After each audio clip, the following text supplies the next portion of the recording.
There, folks, Charlie Gipple, the owner of CG Financial Group, your wonderful independent marketing organization for annuities, life, and long-term care. Advisors, if you're not working with me, reach out.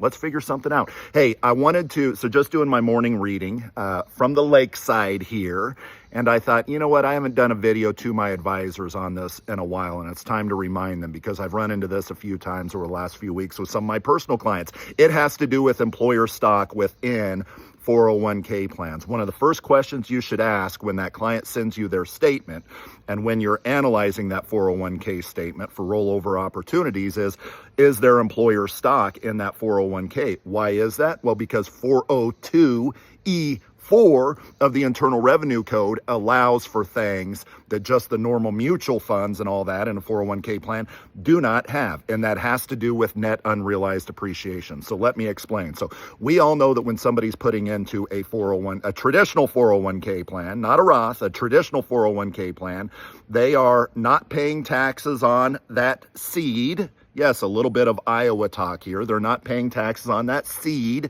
but ultimately they're paying taxes on the harvest, right? There's no income tax due up front, but later on when they cash out those mutual funds, all that, it's 100% income tax. It's income tax is what you pay on it. Well, employer stock is a different thing. So for instance, let's say that somebody has $500,000 in Boeing stock in their 401k. That's what their statement says. Hey, you're a Boeing employee. You have Boeing stock of $500,000. And let's say that stock only has a cost basis of $100,000. What people will do a lot of times is just blindly, mindlessly, brainlessly, let's roll over all that over to an individual retirement account and, your $500,000, again, it's going to be treated as income taxation later on. Well, what you may want to consider is something called net unrealized appreciation.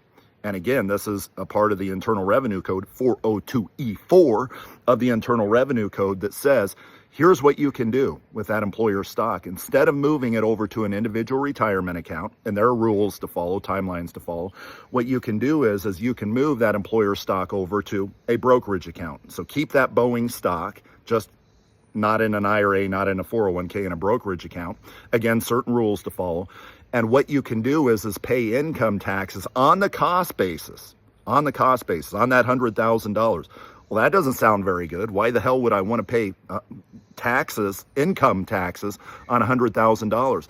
Because what it allows for is the rest of that net unrealized appreciation, that $400,000, to ultimately be subject to capital gains tax treatment when they decide to start cashing that out to live off of that Boeing stock. So yeah, you do have to pay tax on the cost basis today, not the entire $500,000. But what you're doing when you pay income tax on that today is you are trading it off for the benefit of ultimate capital gains taxation on that net unrealized appreciation. Anytime you look at a statement with a 401k plan, that should be the first question that enters your mind is there employer stock involved?